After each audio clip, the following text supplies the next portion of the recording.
बच्चे को अगर ऑडिटरी प्रोसेसिंग इश्यूज हैं, इधर सीकिंग बिहेवियर है या फिर अवॉइडेंस बिहेवियर है, रिफ्लेक्सेस हैं, ईयर डोमिनेंस है, ब्रेन इम्बैलेंस है, वेगस नर्व का इश्यूज है, there are so many number of things जिसकी वजह से ऑडिटरी प्रोसेसिंग इश्यूज आते हैं। अब मेन क्वेश्चन ये आता है कि मैं कैसे आइडेंटिफाई करूं मेरे बच्चे को क्या इश्यू है, किसकी वजह से क्या प्रॉब्लम आ रही है, या मुझे क्या करना है। तो इस वीडियो में हम ओवरऑल जानेंगे ऑडिटरी प्रोसेसिंग डिसऑर्डर को, और हमें कहाँ फोकस, किस चीज पे फोकस करना है, और कहते हैं ना परेशान नहीं होना है कि मुझे समझ में नहीं आ रहा, व्हाट शुड आई डू। तो आज हम उसका क्लैरिटी लेकर आएंगे। हाय, मेरा नाम ऋचा जैन है। Welcome back to our channel kids developmental activities.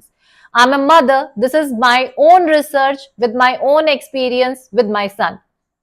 ठीक है, अब बात आती है ऑडिटरी प्रोसेसिंग। ऑडिटरी प्रोसेसिंग में सबसे पहले ऑडिटरी प्रोसेसिंग इशू क्या होता है? बच्चा सुनता नहीं है, बच्चा चीजों पे ध्यान नहीं देता, बैकग्राउंड की नॉइसेस पे ज्यादा ध्यान देता है, ह्यूमन वॉइसेस पे ध्यान नहीं देता, बच्चे को सीकिंग बिहेवियर है कि बच्चा चीजों पे आवाजें करता रहता है, मारता रहता है, और उससे सीकिंग बिहेवियर है, चीजें फेंकता रहता है, वर्बल स्टेम करता है, पोएम्स गाता रहता है, या फिर अवॉइडेंस बिहेवियर है कि बच्चे को सेंसरी ओवरलोड हो रहा है कि कोई भी कुकर की विसल आ रही है उससे बच्चा सहम गया, इतना तेज इंटेंसिटी उसको फील हो रहा है कि वो ईयर बंद कर रहा है और वो डर रहा है, रो रहा है, मेल्ट डाउन आ रहे हैं। एंड कई बार क्या होगा, बच्चा प्रोसेस नहीं कर पा रहा कि कौन सी साउंड कहाँ से आ रही है, मुझे कब मूव करना है साउंड के बेसिस पे, इंस्ट्रक्शंस अच्छे से नहीं ले रहा है। या फिर अगर मैं बात करूं, बच्चे को रीडिंग एंड राइटिंग में इश्यूज हैं, लैंग्वेज एंड स्पीच में इश्यूज हैं, स्टैमरिंग है, हेजिडेंट स्पीच है, इतने सारे प्रॉब्लम्स हैं अगर ऑडिटरी प्रोसेसिंग इश्यूज हैं। जरूरी नहीं है आपके बच्चे में सभी हो, दो चार भी हो सकती हैं, या फिर मिक्स भी हो सकती हैं। हाइपर, अगर मैं बात करूं auditory hyper sensitivity and hypo sensitivity, दोनों एक साथ भी हो सकती हैं। ठीक है, तो ये है ऑडिटरी प्रोसेसिंग इश्यू। अब बात आती है कोपिंग स्ट्रैटेजीज की। चाहे बच्चे को सीकिंग बिहेवियर है, चाहे अवॉइडेंस बिहेवियर है, चाहे तो बच्चा इनपुट चाहता है कि उसको साउंड्स आए, वो खूब शाउट कर रहा है या फिर वर्बल स्टिम कर रहा है, चीजें फेंक रहा है, अब चीजों में बैंग बैंग बैंग बैंग कर रहा है, या फिर बहुत डरता है, उसको जरा सा आवाज ज्यादा आ जाए तो मेल्टडाउन आ जाता है। दोनों केसेस में हाइपोसेंसिटिविटी एंड हाइपर सेंसिटिविटी, सबसे इंपॉर्टेंट फर्स्ट स्टेप क्या होगा? Coping strategies. ठीक है, कोपिंग स्ट्रेटजीज, क्योंकि जब तक हम उन सेंसरी इश्यूज को कोप अप नहीं करेंगे, उनको शांत नहीं करेंगे, काम डाउन नहीं करेंगे, बच्चा अटेंशन नहीं दे पाएगा, बच्चे का जो फोकस है वो नहीं रहेगा। अगर सीकिंग है तो सारे दिन बस उसको आवाज ही आवाज चाहिए और वो कहीं ध्यान नहीं देगा। जब हम कोपिंग स्ट्रेटजीज फॉलो करते हैं, हम इनपुट देते हैं बच्चे को वैसा, तो बच्चे की वो सेंसेस काम डाउन होगी, बच्चा रिलैक्स होगा, बच्चे का अटेंशन बढ़ेगा। तो फर्स्ट थिंग, चाहे सीकिंग है चाहे अवॉइडेंस है, हमें कोपिंग स्ट्रेटजीज फॉलो करना है। आप प्लीज इस सीरीज में जाके देखना, हाइपर सेंसिटिविटी हाइपो सेंसिटिविटी, उनका डिटेल्ड वीडियो है फॉर द कोपिंग स्ट्रेटजीज। ठीक है, तो ये कोपिंग स्ट्रेटजीज हमको जरूर फॉलो करनी है। सबसे पहले क्या करना? Coping strategies. अब दूसरी चीज क्या होती है? नेक्स्ट चीज हमें क्या, अब बच्चे को हमने शांत कर दिया, उसके सेंसरी इश्यूज जो उसकी नीड है या जो वो अवॉइड कर रहा है उसको हमने शांत करके बच्चे का ब्रेन फोकस करा और अटेंशन बढ़ी। अब नेक्स्ट चीज, दिस इज टेम्परेरी सॉल्यूशन, क्योंकि ये टेम्परेरी काम कर रहा है। जितना देर आप उसको वो इनपुट दे रहे हैं उतनी देर शांत है, फिर 2 घंटे 3 घंटे बाद वापस उसको वो नीड आ रही है और वो फिर से कर रहा है। तो आपको वो कोपिंग स्ट्रेटेजीज फॉलो करते रहना है, बट आपको side by side auditory skills पे काम करना है। ठीक है, अब इसमें दो चीजें आती हैं। वन इज सेंसरी नीड, कि बच्चे को वो सेंसरी नीड है, या फिर दूसरा रीजन क्या है? रिटेन्ड रिफ्लेक्सेस हैं। ठीक है, रिटेन्ड प्रिमिटिव रिफ्लेक्सेस हैं। अब इसमें एक और थर्ड चीज हमने बात करी अबाउट, क्योंकि ऑडिटरी है, ऑडिटरी किससे हो रहा है? ईयर से, हम लोग ईयर से काम ले रहे हैं। तो तीसरी चीज इसमें क्या आएगी? Ear dominance, brain balance and vagus nerve. ठीक है, तो ये 2-3 चीजें हैं। अगर बच्चे को सेंसरी नीड है तो हम सेंसरी इश्यूज पे coping strategies with sensory activities हम लोग फॉलो अप करेंगे। अगर बच्चे को रिटेन्ड रिफ्लेक्सेस नहीं है तो सबसे पहले अगर बच्चे को इश्यू है, हमने किस चीज के लिए चेक करना है, रिफ्लेक्स रिटेंशन के लिए। अगर बच्चे के रिटेन्ड रिफ्लेक्सेस हैं, कौन कौन से रिफ्लेक्सेस होते हैं जिसकी वजह से ऑडिटरी इश्यूज आते हैं, FPR fear paralysis reflex, Moro reflex, ATNR asymmetrical tonic neck reflex and spinal Gallant reflex. ये 4 रिफ्लेक्सेस हैं जिनकी वजह से बच्चे को ऑडिटरी इश्यूज आते हैं। आपने चारों रिफ्लेक्सेस के लिए चेक किया कि वो रिटेन्ड है या नहीं है। अगर वो रिटेन्ड है, ठीक है, तो रिटेन्ड है तो हमें इन जो भी रिफ्लेक्सेस रिटेन्ड है उनकी एक्सरसाइजेस करानी है ताकि बच्चे की जो ब्रेन एंड बॉडी कनेक्शन है वो अच्छा हो और ऑडिटरी इश्यूज कंट्रोल आए। This is permanent solution. ठीक है, अगर रिफ्लेक्सेस रिटेन्ड नहीं है तो हमें रिफ्लेक्सेस पे काम करने की जरूरत नहीं है। तो हमें जज करना है क्या बच्चे का सेंसरी इश्यू है, ठीक है, सेंसरी इश्यू तो है ही, तो सेंसरी इश्यू पे काम करना है, वेगस नर्व पे काम करना है, ईयर डोमिनेंस के लिए हमें चेक करना है। ठीक है, पहला point clear, coping strategy. Then retention के लिए चेक किया हमने, रिटेंशन पे काम चेक किया, अगर रिटेंशन है तो रिफ्लेक्सेस की एक्टिविटीज करेंगे, रिटेंशन नहीं है उस केस में अब हम इन 3 चीजों पे फोकस करेंगे, sensory activities, vagus nerve and the third is ear dominance.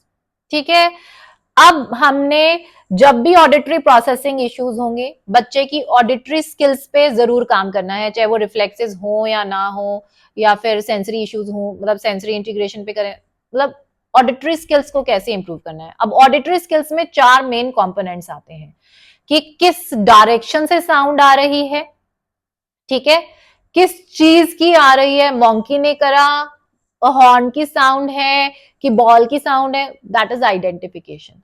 ठीक है, साइड मतलब direction, next is identification, next is frequency, low volume, high volume, pitch of the volume, then speed of the speech, monotonous speech, fluctuation in the speech, कितनी speed से क्या चीज हो रहा है। तो these 4 components about auditory skills. तो फिर हमें इस पे भी काम करना है। तो पहला क्या काम करना है, कोपिंग स्ट्रैटेजीज। सेकंड हमें क्या काम करना है, ऑडिटरी स्किल। हमें चेक करना है रिफ्लेक्स रिटेंशन के लिए, रिफ्लेक्स रिटेंशन है रिफ्लेक्सेस पे काम कीजिए, नहीं है तो कोपिंग स्ट्रेटेजी पे और ऑडिटरी स्किल पे काम कीजिए। और एडवांस ऑडिटरी स्किल्स की मैंने करी है, बेसिक में करा है कि पहले हम इन 4 कंपोनेंट्स को बच्चे को आइडेंटिफाई करेंगे, फिर एडवांस लेवल, जब वो हमारे बच्चे का लेवल आ जाएगा तो एडवांस एक्टिविटीज में मैंने इस सीरीज में शेयर की है। ठीक है, आई होप आपको अभी तक समझ में आया होगा। ठीक है, अब मेन कंसर्न जो पेरेंट्स का रहता है कि मैम मेरा बच्चा वर्बल स्टिम, अगर मैं वर्बली स्टिमिंग की बात करूं सबसे ज्यादा क्वेश्चन इस बारे में रह रहा था। तो वर्बल स्टिमिंग पे हमने बात करी कि कौन कौन से रिफ्लेक्सेस की वजह से किस टाइप की वर्बल स्टिमिंग होती है, ठीक है ना, तो वो भी हमने डिस्कस किया। बच्चा फास्ट कंटिन्यूअस टॉकिंग कर रहा है, सिर्फ आवाज निकाल रहा है, that is vocal stimming. Verbal stimming की बच्चे की स्पीच है तो बच्चा वर्बली स्टिम कर रहा है, डिलेड इको ले लिया है। डिलेड इको ले लिया क्या होता है, इट्स अ वर्बल स्टिमिंग की पास में कोई पिक्चर हुई या गाने हुए, वो बच्चा गाए जा रहा है। तो उस केसेस में कौन कौन से रिफ्लेक्सेस के लिए हमें काम करना है, अगर रिफ्लेक्स रिटेंशन है। ठीक है, रिफ्लेक्स रिटेंशन नहीं है तो उस केस में हमें ईयर डोमिनेंस एंड बैलेंस पे काम करना है। ठीक है, तो ये बात आपको क्लियर हुई। ऑडिटरी हाइपर सेंसिटिविटी और हाइपोसेंसिटिविटी एक साथ हो सकती है, क्योंकि अगर बच्चा कुकर की आवाज से डर रहा है, साइड बाय साइड वो वर्बल स्टिम भी कर रहा है, because of the year dominance issues या फिर ईयर एक्टिवेशन इश्यूज या फिर वेगस नर्व की वजह से भी ऐसा होता है। रिफ्लेक्सेस की वजह से तो होता ही है। Major is ATNR। अगर मैं बात करूं इस केस में ATNR ज्यादा रोल प्ले करता है। ठीक है, आई होप यहां तक आपको क्लियर है। ठीक है, अब नेक्स्ट चीज, क्योंकि हमने बात कर ली कोपिंग स्ट्रेटेजीज, में बार बार रिवीजन में डाल रही हूं ताकि आप ब्रेन में एक प्रोसेस बना पाए। कोपिंग स्ट्रेटेजीज पे हमें काम करना है। कोपिंग स्ट्रेटेजीज फॉलो करने के साथ साथ हमें ऑडिटरी स्किल्स पे काम करना है। रिफ्लेक्स की रिटेंशन पे काम करना है, चेक करना है रिफ्लेक्स रिटेन्ड हैं तो हमें रिफ्लेक्सेस की एक्टिविटी करनी है, अगर नहीं है तो हमें रिफ्लेक्सेस वाली एक्टिविटीज करने की जरूरत नहीं है। Don't burden your self and your child, क्योंकि जितना ज्यादा एक्टिविटीज का आप कराएंगे आपको भी बर्डन है, क्योंकि इतना सारा चीजें फॉलो अप करना है, इतना सारा चीजें कवर करना है, तो इतना टाइम नहीं होता है। ठीक है, तो रिफ्लेक्स अगर रिटेन्ड है only then we have to do primitive reflex activities. अब मेन क्वेश्चन वेगस नर्व की अगर मैं बात करती हूँ, वेगस नर्व एक्टिविटी, अगर 9 पॉलीवेगल एक्सरसाइजेस मैंने आपके साथ शेयर की हैं, वो आपको चाहे बच्चे को ऑडिटरी इशू है या नहीं है, अगर बच्चे को ऑटिज्म, एडीएचडी या डेवलपमेंटल डिले है तो आपको करनी चाहिए, क्योंकि उससे बच्चे का अटेंशन एंड फोकस बढ़ता है। Parasympathetic nervous system that is safe and sound protocol activate होता है बॉडी में एंड हैप्पी हार्मोन्स रिलीज होते हैं, जिसकी वजह से बच्चे का attention, focus, cooperation towards activities बढ़ता है।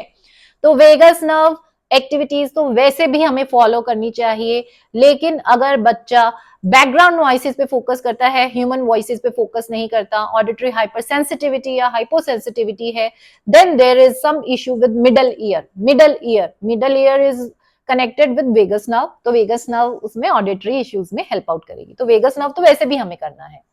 ठीक है, अब एक मेन क्वेश्चन, बिकॉज हमने नई चीज सुनी, that is ear dominance, and there are lots of questions about ear dominance. देखिए, हैंड डोमिनेंस सबको पता है, हम राइट हैंडेड या लेफ्ट हैंडेड होते हैं। Same goes with our eyes, ear and leg. तो ear dominance is very important. अगर बच्चा कोई भी एक ईयर प्रेफर नहीं कर रहा, कभी इधर से सुन रहा है, कभी इधर से सुन रहा है, ऑलराइट, तो बच्चे की प्रोसेसिंग अच्छी नहीं होगी। ठीक है, तो कभी ये डोमिनेंट है, कभी ये डोमिनेंट है, व्हाट विल हैपन। बहुत सारे पेरेंट्स का क्वेश्चन आता है, ma'am on end of stammering चलती है मेरे बच्चे की, कभी तो वो स्टैमरिंग आती है, फिर ठीक हो जाती है, और फिर थोड़े पीरियड बाद फिर आ जाती है। That is because of year dominance issue. जब राइट ईयर डोमिनेंट है जिस पीरियड के लिए, तब स्टैमरिंग नहीं है। जब लेफ्ट ईयर डोमिनेंट आ रहा है, what will happen, left ear जो है इज फॉर ट्यून, रिदम, वो स्पीच को नहीं अंडरस्टैंड कर पा रहा, लेकिन जब वो लेफ्ट ईयर डोमिनेंट है, स्पीच भी उधर से ही जा रही है और दूसरे ब्रेन तक वो जा रहा है, डाटा प्रोसेसिंग में डिले है, बच्चे की हेजिटेंट स्पीच या स्टैमरिंग आ रही है, वो फिर जब ईयर ये वाला डोमिनेंट हो जाएगा तब वो ठीक हो जाएगी। दैट मीन्स बच्चे का अभी तक ईयर डोमिनेंस सेट नहीं है, इट इज मूविंग, शिफ्टिंग। ठीक है, तो ear dominance is a major role player in auditory issues. इसमें हमने डिटेल में बात की है कि कैसे है। तो ईयर डोमिनेंस जो होता है, अगर मैं बात करूं, 95% लोग राइट ईयर डोमिनेंट होते हैं। ठीक है, और दोनों ईयर्स आपस में सिंक होना एंड एक्टिवेटेड होना, ये नहीं कि सिर्फ right year is functioning and left ear से कोई लिसनिंग नहीं है बच्चे की, तो इश्यूज आएंगे। अगर दोनों ईयर इक्वली एक्टिवेटेड हैं, but dominant and preferable year is this, दोनों ईयर सिंक में है, ऑडिटरी प्रोसेसिंग बेस्ट रहेगी। और अगर अभी तक बच्चों की ईयर डोमिनेंस डिसाइड नहीं हुई है या साइड डोमिनेंस डिसाइड नहीं हुई है, तो आपको असिमेट्रिकल टोनिक नेक रिफ्लेक्स एटीएनआर के लिए जरूर चेक करना है, क्योंकि बाय द एज ऑफ 6 बच्चों का डोमिनेंट साइड डिसाइड हो जाता है, अगर नहीं है तो एटीएनआर इज रिटेन्ड, तो एटीएनआर पे हमें काम करना ही पड़ेगा। And the second thing is, अगर साइड डोमिनेंस, ईयर डोमिनेंस अभी तक हमारी जो है डिसाइड नहीं हुई है, the second thing we should work on is safe sound therapy. Sound therapy में मैंने आपसे बात किया कि आपको हेडफोन्स लगाना है, हेडफोन से डिफरेंट वेरिएशन में म्यूजिक देना है, आपको वॉल्यूम कंट्रोल, मेजर जो इशू आ रहा है लोगों को, वो वॉल्यूम कंट्रोल के लिए आ रहा है। तो आईपैड का कौन सा सॉफ्टवेयर है, उसके बेसिस पे, मतलब कई आईपैड पे सॉफ्टवेयर होता है जिसमें आप जो है अकोमोडेट कर सकते हैं दोनों हेडफोन्स की वॉइस को, तो ऐसा ऑप्शन होता है। या फिर आप कोई ऑडियोग्राम को इंपोर्ट कर सकते हैं और फिर उससे आप हेडफोन्स की जो वॉइसेस हैं उसको, वॉल्यूम को मैनेज कर सकते हैं। तो ये चीप और सही तरीका रहता है, बिकॉज अगर मैं बात करूं वो जो हेडफोन्स हैं दे आर अराउंड 60,000 रुपीज, जिसमें दोनों ईयर्स का आप वॉल्यूम चेंज कर सकते हैं। But this is a viable and cheap solution. अगर आप ऐसा कर सकते हैं, आपके पास ये ऑप्शन है, तो आप प्लीज ऐसा कीजिए। अगर फिर भी आप ऐसा नहीं कर सकते तो आप क्या कर सकते हैं, देखिए अगर बच्चे को ज्यादा इश्यू नहीं है, यू आर थिंकिंग सीवियर नहीं है बच्चा, it is mild, mild category में है, व्हाट यू कैन ट्राई, क्योंकि मेरा अगर मैं बात करूं, ट्राई कर सकते हैं कि आप एक जो है वायर निकाल दीजिए हेडफोन की, या फिर एक एयरपोर्ट को ऑफ कर दीजिए, एक एयरपोर्ट को आपने एक्टिवेट रखा और एक से म्यूजिक दिया, दूसरे से नहीं दिया, सेम आपने शिफ्टिंग की। फिर वॉल्यूम के लिए व्हाट यू कैन डू, आप 2 डिवाइसेस यूज कर सकते हैं, एक से आपने कम वॉल्यूम दी, एक से आपने ज्यादा वॉल्यूम दी, तो आप ऐसा भी कर सकते हैं। ठीक है, तो इस तरह से सेफ जो साउंड थेरेपी है उसका वीडियो में डिटेल मैंने एक्सप्लेन किया है कि कैसे करना है, but this is the solution I am providing you. अगर आपको ज्यादा कंफ्यूजन आ रही हैं, आप नई चीजें परचेज नहीं करना चाह रहे हैं, उस केस में आप ऐसा भी कर सकते हैं। ठीक है, तो अभी तक अब हम बात करते हैं कोपिंग स्ट्रेटेजीज पे हमें काम करना है, ऑडिटरी स्किल्स पे हम सभी को काम करना है, कोपिंग एंड ऑडिटरी स्ट्रेटेजीज। ठीक है, the next thing is retention के लिए चेक करना है, रिटेंशन है तो रिफ्लेक्स की एक्टिविटीज पे भी काम करना है। फिर साइड डोमिनेंस के लिए हमें चेक करना है कि कौन सा ईयर बच्चा प्रेफर कर रहा है। अगर लेफ्ट ईयर डोमिनेंस है और राइट ईयर से कम प्रेफरेबल है, या फिर उसको इश्यूज आ रहे हैं, उस केस में हमने ईयर डोमिनेंस पे काम करना है। और साथ ही साथ हमने वेगस नर्व को एक्टिवेट जरूर जरूर जरूर करना है। ठीक है, आई होप यहां तक आपको क्लियर होगा। अब आप अगर रूट कोज तक जाना चाहते हैं कि मेरे बच्चे को ये पर्टिकुलर प्रॉब्लम है और इसी का मुझे सॉल्यूशन ढूंढना है और करना है, तो आप डिटेल्ड में वीडियोस जाइए, वहां पर डिटेल्ड एक्सप्लेनेशन है। बट ओवरऑल अगर आप चाहते हैं, दिस इज द समरी, अगर आप ये फॉलो करेंगे तो बच्चे के ऑडिटरी इश्यूज कंट्रोल होंगे और बच्चे का attention and focus and learning बढ़ेगा। I hope this is helpful, and ये इससे आपको होल सीरीज, जो ऑडिटरी प्रोसेसिंग की होल सीरीज है, उसकी एक अंडरस्टैंडिंग आई होगी। तो अगर आपको ये पूरा सीरीज इंफॉर्मेटिव लगा है, प्लीज कमेंट बॉक्स में डालकर जरूर बताइएगा that yes it is beneficial, ताकि मैं और सीरीज इस टाइप की लेकर आऊं, विजुअल, प्रोप्रियोसेप्शन, वेस्टिबुलर, जितने भी सेंसेस हैं उनके लिए a detailed series for each and every sense. तो प्लीज लाइक कीजिए एंड कमेंट में जरूर डालिए कि that this series is beneficial and ऐसी और सीरीज आपको चाहिए। Keep liking, keep sharing, keep commenting. Thank you so much.